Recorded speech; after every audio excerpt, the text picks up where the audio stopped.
होती है। आज इस विषय पर आप सभी को संबोधित करने के लिए छत्तीसगढ़ के आदरणीय पूज्य गुरु श्री बालदास जी यहाँ उपस्थित हैं। मैं उन्हें प्रणाम करते हुए उनका स्वागत कर रहा हूँ।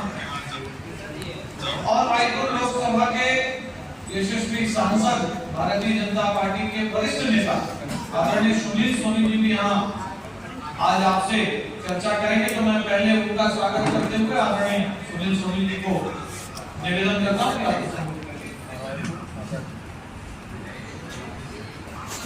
देश भर के अंदर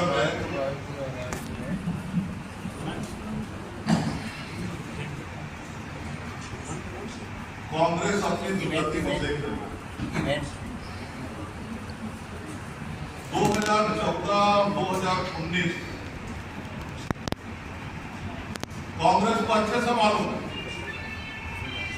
कि उनका प्रतिपक्ष नेता बनाने लायक उनके पास में सीटें नहीं। ये तो प्रधानमंत्री मोदी जी की मेहरबानी है कि उन्होंने प्रतिपक्ष का नेता बना दिया और वो जानती है कि हम इस चुनाव को हार रहे हैं और पहले से अधिक हमारी दुर्गति होने वाली है। तो एक झूठ और भ्रम का सहारा लिया। साउथ के अंदर में अमित शाह जी ने कहा कि जो चीज संविधान में उल्लेखित नहीं है कि हम धर्म के आधार पर आरक्षण दें, तो कांग्रेस पार्टी ने तुष्टीकरण के आधार पर अपने ही राज्यों के अंदर मुस्लिम समाज को आरक्षण दिया। उस आधार पर अमित शाह जी ने कहा हमारी सरकार आएगी, हम जो संविधान में उल्लेखित नहीं है धर्म के आधार पर आरक्षण देना और जो बाबा साहब ने आरक्षण की व्याख्या की थी उसके अंदर भी उल्लेखित नहीं है। तो धर्म के आधार पर आरक्षण मुस्लिम वर्ग को दिया गया आरक्षण हम समाप्त कर देंगे। ये घबराई हुई कांग्रेस पार्टी उस वीडियो के साथ में छिड़काने की जो अपराध है देश भर के अंदर में और अभी हम भी जा रहे हैं चुनाव आयोग में शिकायत करने के लिए। और भारतीय जनता पार्टी का स्पष्ट मानना है और एक बार नहीं अनेक बार हमारे प्रधानमंत्री मोदी जी अमित शाह जी ने कहा एसटी एससी ओबीसी उसका आरक्षण कभी खत्म नहीं होगा, वो हमेशा बरकरार रहेगा। और कांग्रेस पार्टी जो है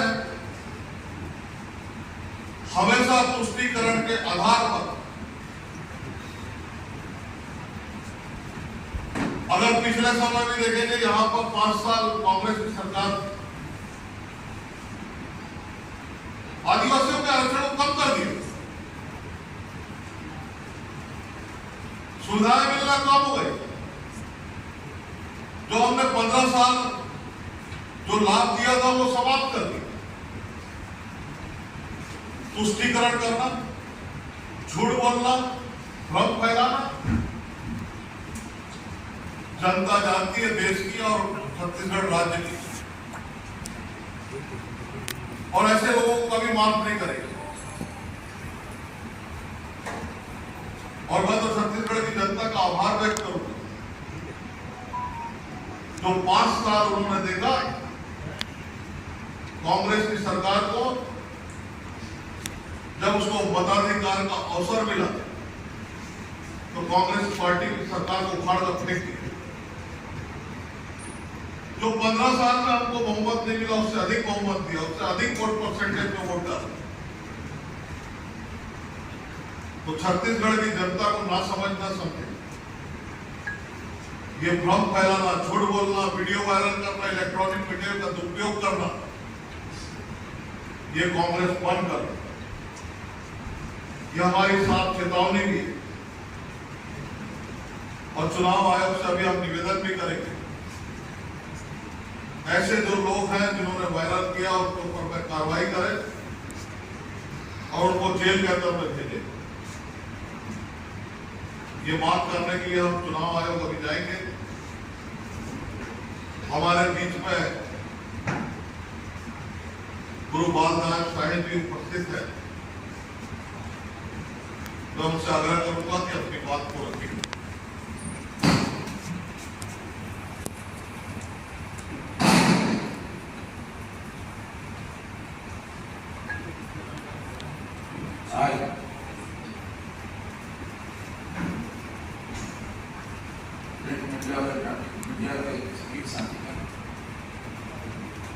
आज ये अवसर है,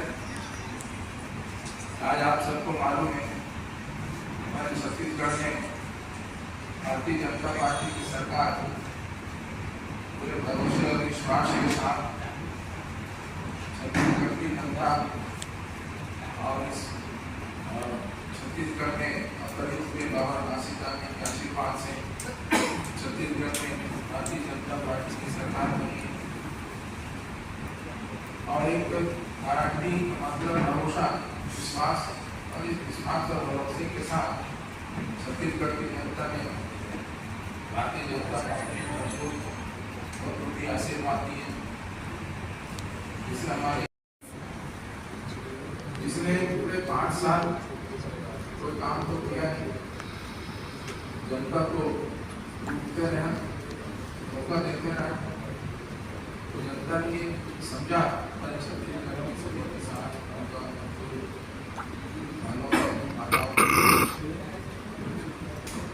विश्वास का साथ देना, भरोसे का साथ देना, गारंटी का साथ देना और धोखेबाज का साथ नहीं देना। तो आदमी सरकार धोखा देती है, कुछ करते नहीं है, बहुत सारे इसमें घोषणा करके झूठ बोल के लोगों को गुमराह किया और इसका नतीजा आज आप सबके सामने पूरी दुर्गति से कांग्रेस पार्टी हारी और भारतीय जनता पार्टी का परचम लहराया। इसमें हमारे देश के प्रधानमंत्री आदरणीय नरेंद्र मोदी जी का गारंटी मुख्य रहा। इसके गारंटी के कारण, इसके भरोसा के कारण आज तक मैंने कोई ऐसा प्रधानमंत्री नहीं देखा या कोई ऐसा देश का नेता नहीं देखा जो गारंटी के साथ किसी बात को बोले। आज तक कोई गारंटी नहीं दिया, घोषणा पत्र, संकल्प पत्र बोले, कसम खाए, गंगा जल खाए, दुनिया भर का कर्म किए, लेकिन उसमें कोई खड़ा नहीं होता। पहली बार है कि मोदी जी प्रधानमंत्री ने आए, छत्तीसगढ़ को अपना समय दिया और अपना समझा छत्तीसगढ़ की जनता को और भरपूर उनका प्रेम प्यार दिला और उन्होंने पूरा विश्वास के साथ, भरोसे के साथ यहाँ के किसान को, मजदूर को, बहनों को, युवाओं का और हर वर्ग सबका साथ, सबका विकास जैसे मोदी जी का, तो वो सबको भी साथ लेके काम किए। और आप जानते हैं यदि भारत देश का मान बढ़ाया तो मोदी जी के कारण बढ़ा। आज मोदी जी नहीं होते प्रधानमंत्री तो देश का मान इतना पूरा विश्व स्तर पे नहीं है। विश्व में लोग भारत को पहचानने लगे, जानने लगे कि भारत देश भी कोई देश है जहाँ एक प्रधानमंत्री, मजबूत प्रधानमंत्री, ताकतवर प्रधानमंत्री, शक्तिमान प्रधानमंत्री, जिसके सामने आज अमेरिका, रूस और बहुत सारे ऑस्ट्रेलिया देश झुकते नतमस्तक होते, सम्मान करते हैं मोदी जी का। और मोदी जी का ही ये सोच है कि आने वाला समय में भारत विश्व गुरु के रूप में आगे आएगा। लोग भारत को विश्व गुरु के रूप में देख रहे हैं। ऐसा सोच रखने वाले प्रधानमंत्री भारत देश का नाम ऊंचा किए दुनिया में, साथ ही साथ देश का भी लोगों को, देश के जो लोग हैं हर वर्ग के हमारे कश्मीर में 370 था, एक झटके को कानून बनती है, आजाद करती है कश्मीर को। और हर वर्ग में जैसे मैं बोला, मुस्लिम समाज के भी महिलाओं का भी ख्याल रखा उन्होंने। 3 तलाक वाला जो समस्या था उनका, उसको भी खत्म कर दिया। और पहली बार महिलाओं का सम्मान करने वाला कोई प्रधानमंत्री है तो वो आदरणीय नरेंद्र मोदी जी, जिन्होंने 35% आरक्षण देके महिलाओं का सशक्तिकरण का जो नारा है उसको आगे बढ़ाया।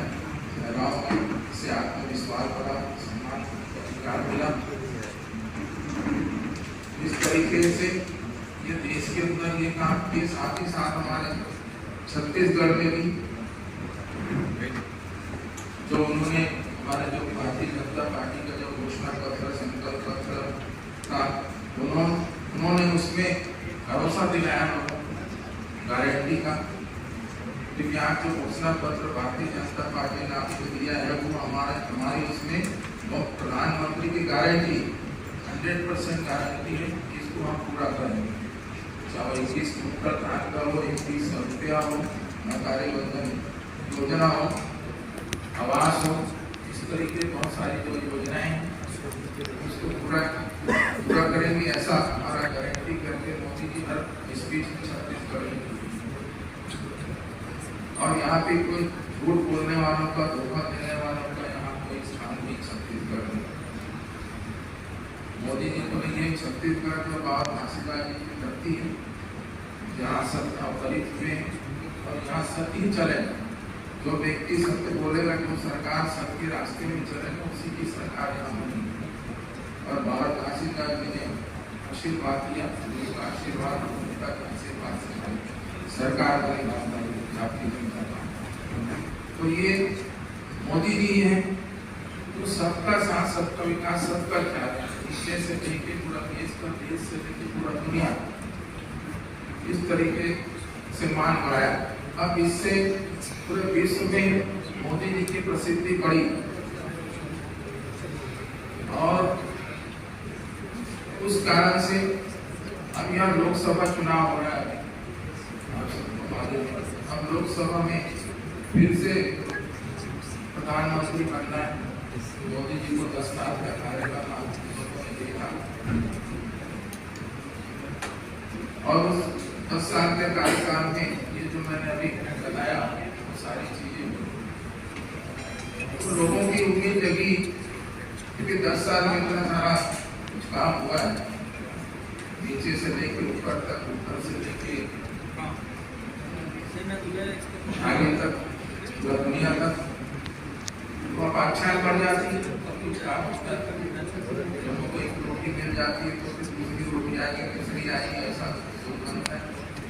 उसी प्रकार से जनता की अपेक्षाएं बढ़ी और उसी आधार पे लोग विश्वास करने लगे मोदी जी के ऊपर। और अभी लोकसभा में मोदी जी को वोट मिलेंगे, मोदी जी प्रधानमंत्री बनेंगे। छत्तीसगढ़ से जो 11 जो सीटें हैं पूरी की पूरी जीतेंगे। और यहाँ पे जो मोदी जी की गारंटी को दिए हैं उनको हमारे जो माननीय मुख्यमंत्री जी हैं विष्णुदेव साय जी, उन्होंने धड़ाधड़ आप लोग उनका विष्णुदेवता का नाम और साय उसमें जुड़ा हुआ है, साय और उसी तरीके से काम साय जितने भी भरोसा गारंटी दी मोदी जी सब साय और आने वाला समय में कि जितने भी आएंगे, चाहे वो सेंट्रल का योजना हो, चाहे अपने छत्तीसगढ़ का हो, सभी साय हो। छत्तीसगढ़ को विश्वास हो गया तो ये 11 सीट जीतने में कोई दिक्कत नहीं और नहीं हमारे मोदी जी का प्रधानमंत्री में कोई दिक्कत है। दुनिया जान चुकी है कि मोदी जी फिर से प्रधानमंत्री बनेंगे, ये तय हो गया है, निश्चित हो गया। इसलिए कांग्रेस पार्टी जो है वो घबरा गई है, सारे जितने गठबंधन जिसके हैं सारे लोग घबरा गए। मोदी जी को किसी भी कीमत से रोकना है, ऐसा एकदम सोच लिया, ठान लिए। अब इतना नीचे स्तर जाके कुछ ऐसा करेंगे हम सोचे नहीं।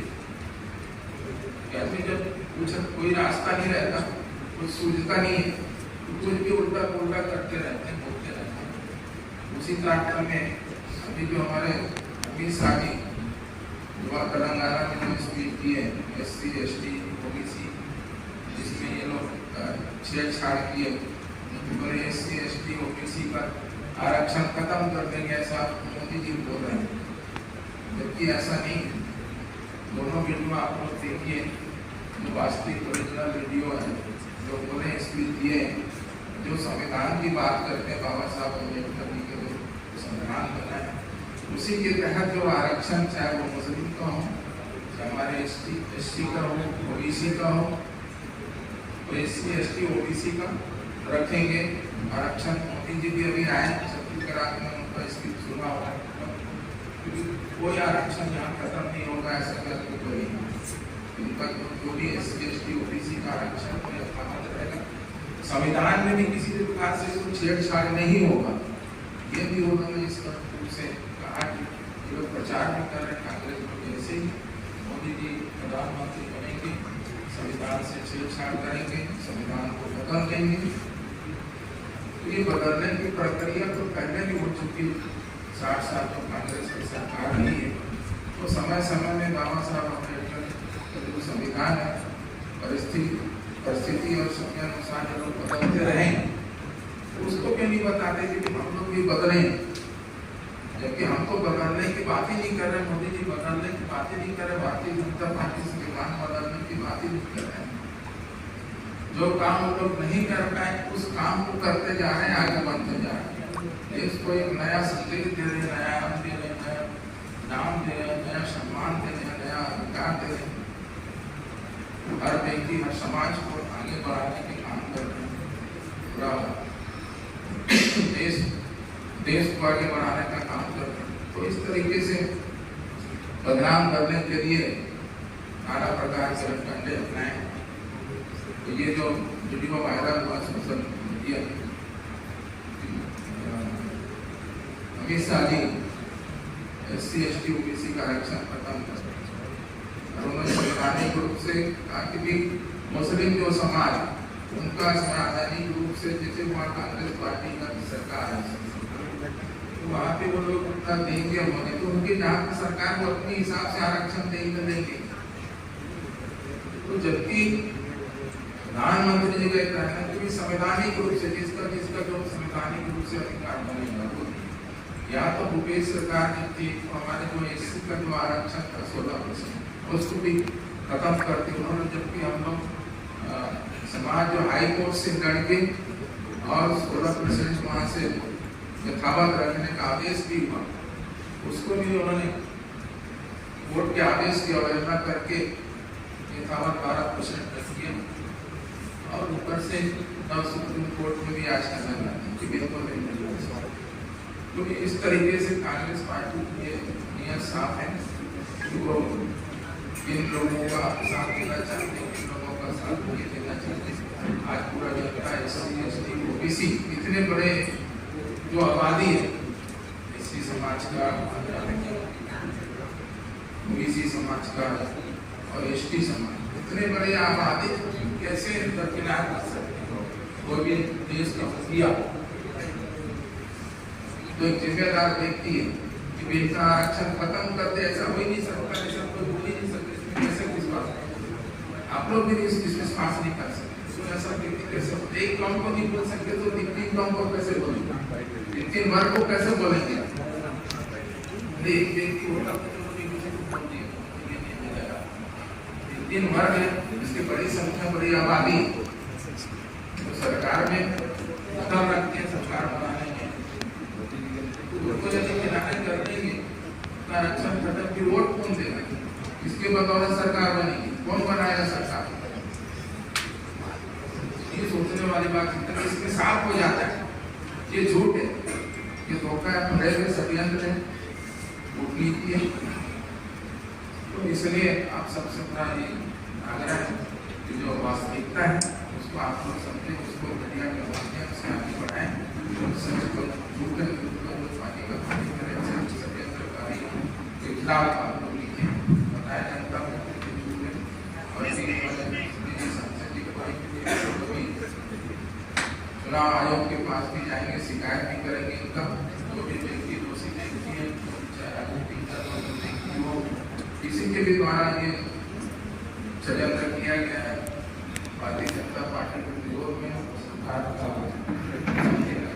पार्टी की सरकार या के विरोध में ऐसा माहौल बनाने के खिलाफ, उनके विरोध में कड़ी से कड़ी कार्रवाई की जाए, यही हम सबका मानना है और यही हम सब मांग करते हैं। चुनाव आयोग से भी धन्यवाद।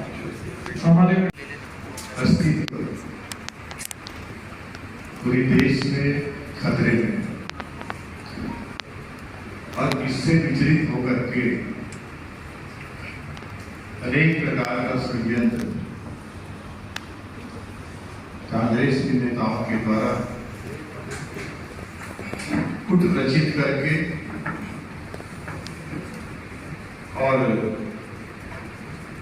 जो वक्तव्य दिया गया था उसमें छेड़खानी करके इस लोकतांत्रिक देश में अनिश्चितता पैदा करने की प्रयास, लोगों में भ्रम पैदा करके राजनीतिक रोटी सेकने का प्रयास, और ये पहली मर्तबा नहीं, ऐसे कई बार हो गया। कांग्रेस के राष्ट्रीय नेता देश में बैठ करके और विदेश में बैठ करके ऐसे बयान देते रहा तो भारतीय जनता पार्टी से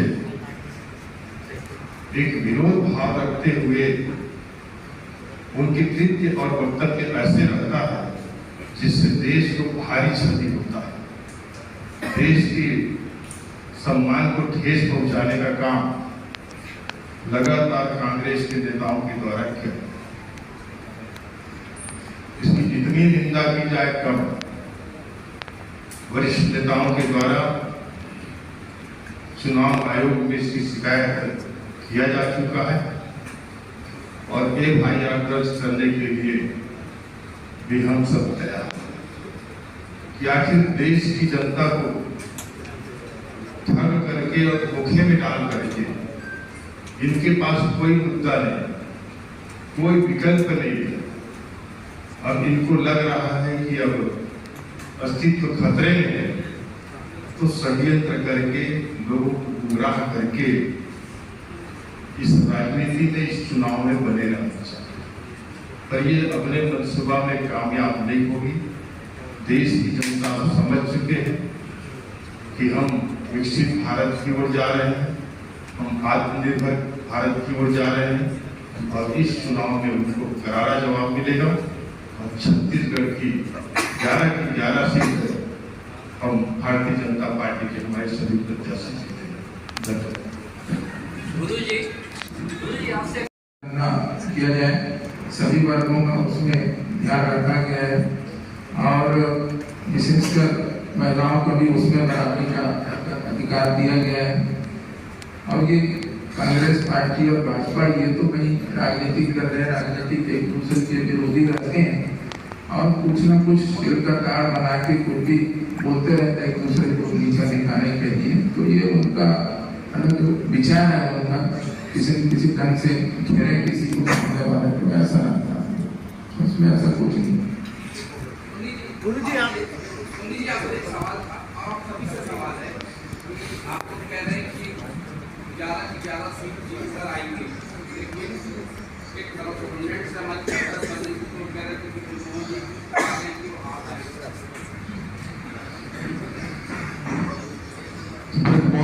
अच्छी लीड सकती है और 2019 में जो लीड मिली थी मोदी जी के नाम पर जब मैं जीता था उससे बहुत अधिक लीड मिल रही है। इसलिए ब्रिजमोहन जी को बधाई दे दो और उनको बता दो कि भाजपा को वोट डालेंगे। सुनील जी, ये जो आरक्षण का जो मामला है उसमें कांग्रेस ये कह रही है कि भाजपा जो आरक्षण विरोधी है, नहीं तो जो बिल अटका हुआ है राजभवन में उसमें साइन करवा देती। देखिए, मैंने कहा शुरुआत ही किया, कांग्रेस पार्टी हमेशा हमेशा समस्या पैदा करके राजनीति की। ये अंतर है भाजपा और कांग्रेस में। और भारतीय जनता पार्टी समस्या का समाधान करके राजनीति की। और भारतीय जनता पार्टी संविधान के हिसाब से चलती है, न कि झूठ और भ्रम के आधार पर देश की जनता को गुमराह करना। तो ये भाजपा और कांग्रेस में यही अंतर है, और इसी का कारण है कि उनका प्रतिपक्ष का नेता बनाने लायक सीट नहीं है। संविधान के हिसाब से चलती है। उन लोगों का उस समय कहना था कि जो राजभवन एकात्म परिसर के हिसाब से चलता है। मैंने आरोप लगा रहा, जिस राजभवन में आपको शपथ दिलाई, मुख्यमंत्री पद की शपथ दिलाई, मंत्री पद की शपथ दिलाई, उसको कटघरे में खड़ा कर दिया। एक आदिवासी बहन तो यहाँ राज्यपाल थी, उसका जितना आप काम कर सकते थे सब किया, सार्वजनिक प्रेस में भी किया। तो ये कांग्रेस का चेहरा जो है वो जनता ने देख लिया। ये आप लोगों ने जो है कांग्रेस लगातार आरोप लगा रही है कि अरे कांग्रेस पार्टी आने वाले 50 साल तक और आरोप ही लगाते रहेगी। तो जनता जानती है कि जो विश्वास के आधार पर चलने वाली पार्टी उसी के साथ है। कांग्रेस पार्टी महालक्ष्मी योजना है,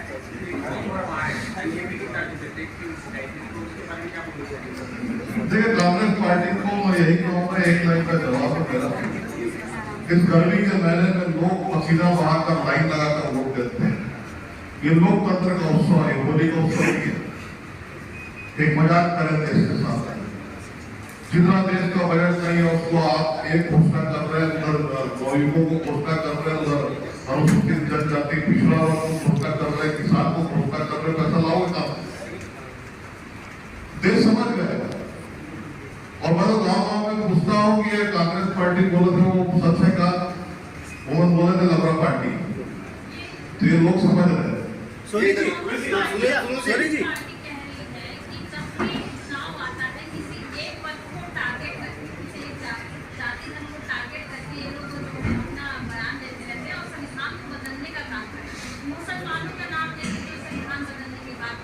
लेकिन संविधान कोई भी नहीं बदल सकता। ये बाबा साहब के द्वारा रचित संविधान, इसको कोई नहीं बदल सकता। और रही बात एक धर्म के आधार पर, तो कांग्रेस पार्टी चलती है उसकी तरह के आधार पर। भारतीय जनता पार्टी सबका साथ, सबका विकास, सबका विश्वास और सबका प्रयास, यह हमेशा नारा रहा। इसका उदाहरण देकर मैं बात खत्म कर रहा हूँ। एक भी बताइए उदाहरण कि मुस्लिम वर्ग को प्रधानमंत्री आवास न मिला हो, गैस का सिलेंडर, गैस का चूल्हा न मिला हो, जनधन खाता में उसका नाम न जुड़ा हो, राज्य की महतारी बंधन का पैसा उसके खाते में न गया हो। हमने किसी योजना पे किसी धर्म का नाम नहीं लिखा। हमने न्याय के साथ में अगर हम नारा देते तो उसको प्रमाणित करते हुए दिखाते हैं। हमने दो वर्गों में इस देश को कभी बांटने का कोशिश नहीं। सुनील जी, अभी राहुल गांधी बिलासपुर में सभा को संबोधित कर रहे हैं। अभी 2 मिनट पहले वो जब सभा में पहुंचे हैं तो मंच पे हाथ में संविधान की किताब लेकर पूरा भाषण दे रहे हैं और कह रहे हैं कि भारतीय जनता पार्टी के नेता इसे फाड़ कर फेंक देंगे। बार बार बोल रहे हैं इस बात को, फिर यहाँ आके भी बोल रहे हैं। सदन के अंदर में, लोकसभा के अंदर में जब देश के लिए बिल आते हैं तो उसको फाड़ देते हैं।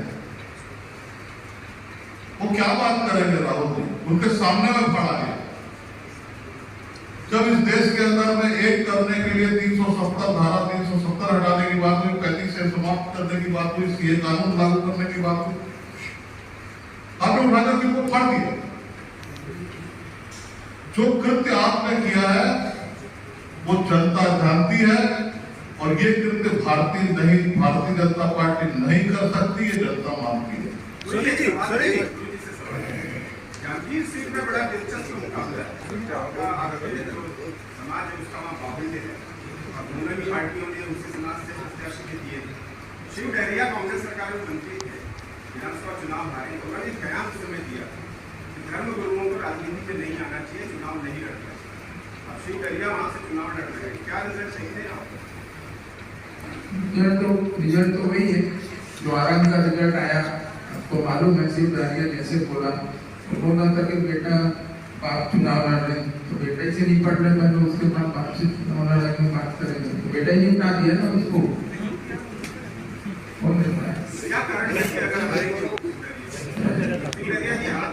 डरिया का जैसे कारण था यहाँ पे आरंग में, वैसे वहां भी रहेगा। जो विधानसभा नहीं जीत सकता वो लोकसभा कैसे जीतेगा?